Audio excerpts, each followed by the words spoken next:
Hi. Hi. Do you like my mask?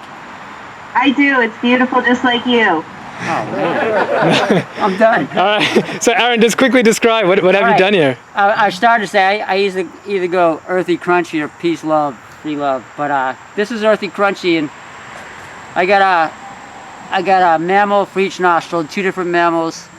I got plants for hair. I got clouds and sun, and I got insects. And I'm crying blood because of what we're doing to the earth, and you can see the snakes are licking my tears. And when I die, I'm already pre-sprouted. This is just gonna take me over, see that? I'm fertilizer like we all are. That's it. Thank you, it's beautiful. All right, so mine is kind of a duality. So you have kind of a darker side on this half and a lighter side on this half. And then I went with the theme of the threes and the Trinity right here in the middle. And then you can see for the darker side, kind of the eyebrow shape or the eyelash shape is more of a sorrow, and here you have more of a joy. And that's about it. Wow, thanks.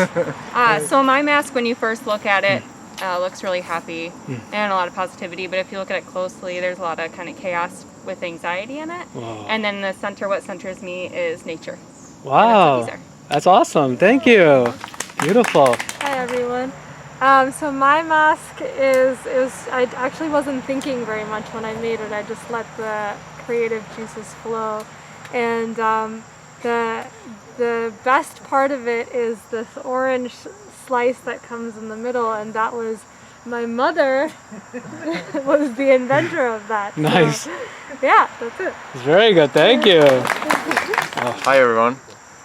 So this mask is inspired by a hike we did last week because we looked a lot at topographical maps, and this is basically the inversion of a topographical map. So you have for a map you have a flat map, and then you have the lines indicating depth, and this is 3-dimensional, but then the lines are straight. Man. Which is a bit like post-rationalized. I just like the lines. It looks beautiful. But it's kind of difficult to draw a straight line, and I did half and Charlie did the other half, and it was kind of cool to have this imperfection and the repetition at the same time. Wow, thank you. I'm musical on the bottom, and you probably can't see because I have very light fluorescent crayons which I had bought, and I thought they would be really cool, but I see that you probably can't see them, but it's just like very light pink and purple, which are my favorite colors, and I outlined the eyes because of what Eric said, so that's all. Nice, that's beautiful, thank you. My mask is representational of the summer moving into the fall, kind of the mother to crone phase in life. And I say it, I've told somebody else too, I feel like in myself, I'm sometimes a mix of a small child and an old woman, so that's what my mask is. As well. Nice. More leaning towards the older one, different than me, I guess. Thank you. So this mask is, if people have seen the movie Avatar, so there are almost every organism in the planet Pandora has these bioluminescent freckles, which is something I believe I wish Earth had more, like even humans if they had bioluminescent freckles. So this was motivated by that. I put, again, these, I don't know how good the colors you can see, but there are these freckle-like things I put which are supposed to be bioluminescent. So this is like a cat from Pandora. That's it. That's beautiful, thank you. All right. My name is Noah, and this is the Mr. Scaredy Cat mask. Nice. And the lines of duct tape represent like muscles that are often on my face when I'm very nervous or anxious and feeling like a response that's taking over. And that's definitely something that I live with because I have anxiety and sort of a highly sensitive nervous system. So, you know, I think that one thing I'm trying to really like channel through this mask is like an ownership of that condition, and yeah, just kind of like releasing myself of Mr. Scaredy Cat a little bit. So nice, thank you. Thanks for sharing. I'm generally a kind of a like a very flexible and sweet person and very accommodating, and so I was trying to embrace a little bit of boldness and kind of some of the sharper edges of my personality.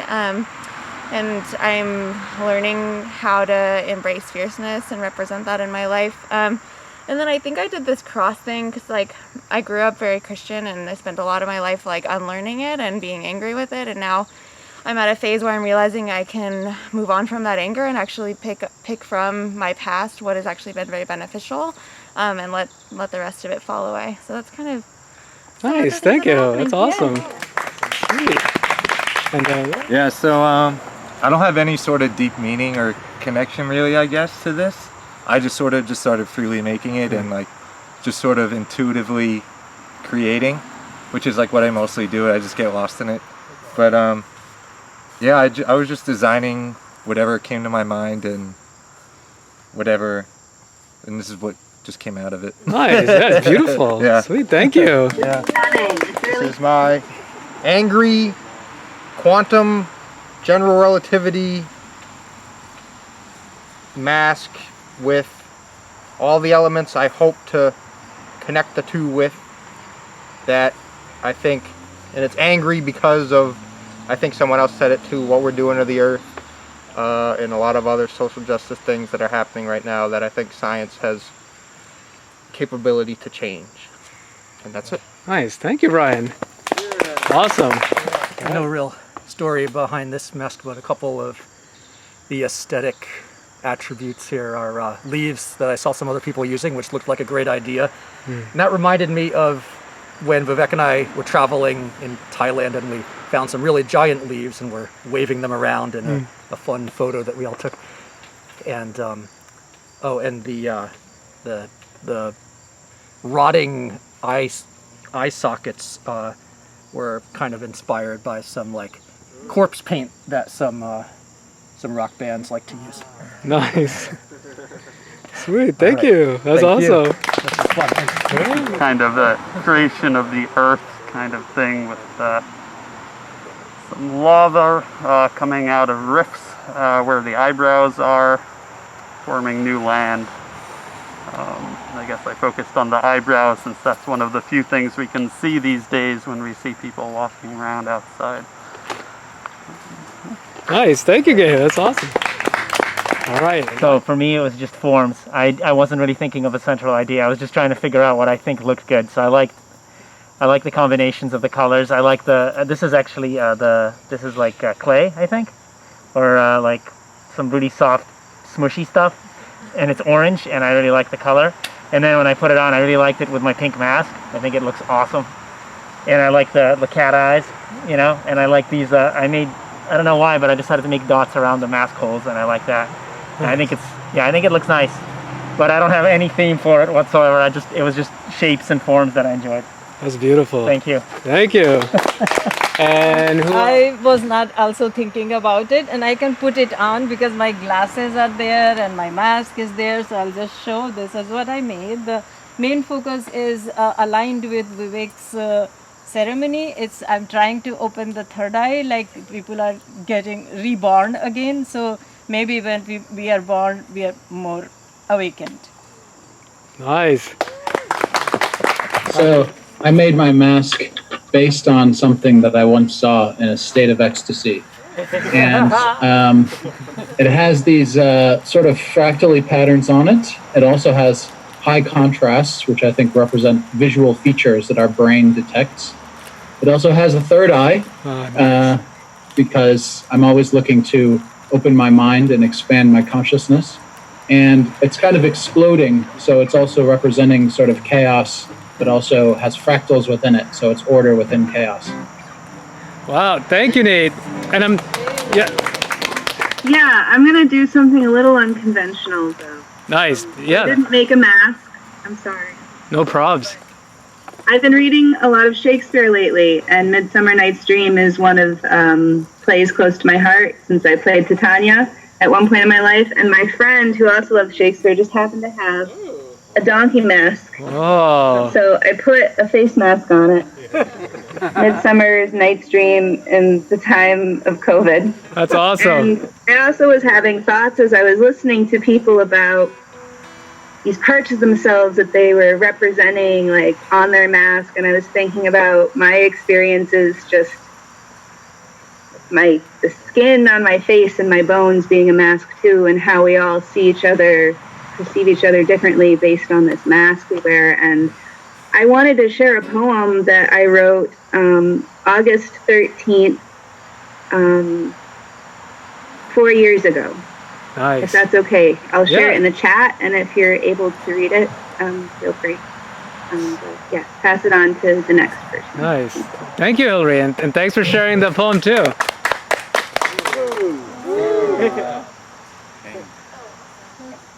This is beautiful, Rishi.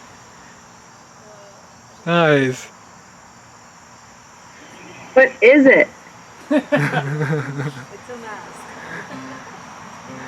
It's a beautiful mask. Okay, cool. Rishi, thanks so much. And okay. I made a tiger mask. I had a coconut Oh wow! shell yesterday, and I made a tiger mask. Awesome. And during all the shows and chats, I made my painting. Oh, wow. That's awesome. It's a early travel painting. That's great. Thank you.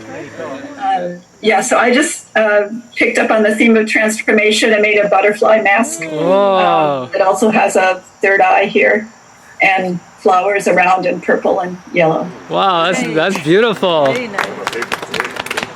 Awesome. I'm saying, so mine is a now, and I don't think I measured the inter-iris quite correctly. So it's a little bit of a failure, but I think it's an animal that represents insect for me, and it's something I want to explore. Awesome. Brian?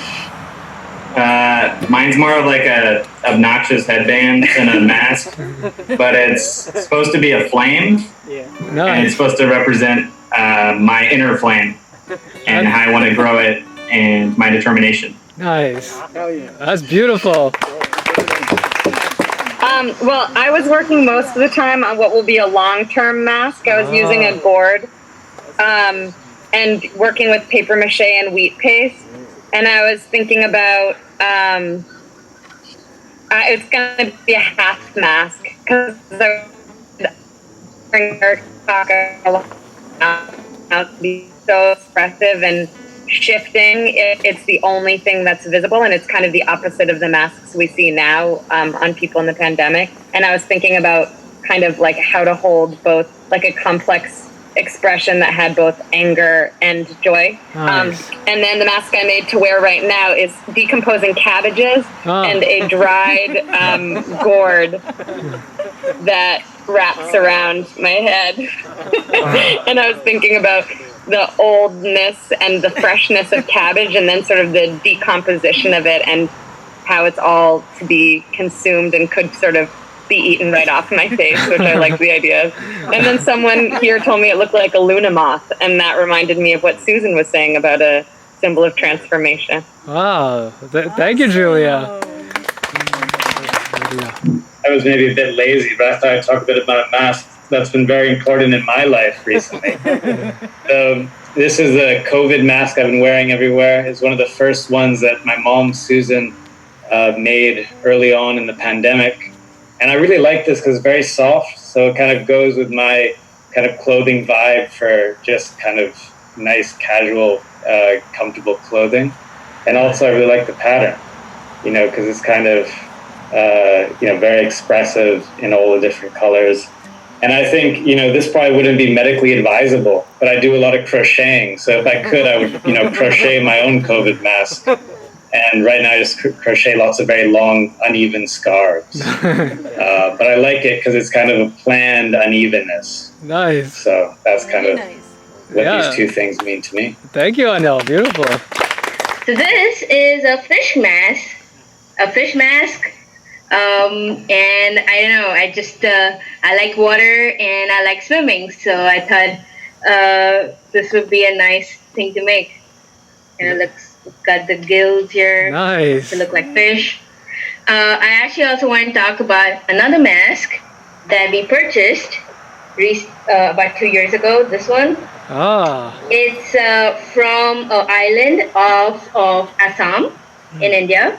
The island is called Majuli, and they have this tradition of using masks for religious reasons. They follow Krishna, and then they use these masks to enact stuff from his life.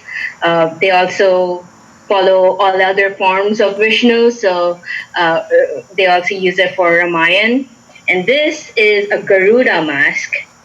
So it's like an eagle, a creature who is the mount or vehicle for Vishnu to travel places. Nice. So yeah. That's awesome. It's not made of paper mache, but it starts off with the grid-like thing that all masks start with. It's made of bamboo. And then they use cow dung, actually, to fill it up. And then there's like many layers of coating, and then they paint it. So they use some sort of it's not paper mache. They start off with some cow dung, and they use some cement-like stuff on top of it. So I don't exactly know what that is, but yeah, I know that it starts off with cow dung. Sweet. And yeah, they have like a lot of different kinds of masks. It was very interesting to see Eric's video, because it kind of reminded me going into one of those mask shops in Majuli and seeing a lot of masks all around. So yeah. Thank you. I appreciate it. That's awesome. I didn't make a mask, but I happen to have a practical mask. This is a mask that I wear in the winter when I'm riding my motorcycle to protect my face from below freezing conditions. That even has a place for me to eat and a place to breathe. A different kind of mask. Nice. Thank you, Joel. Beautiful.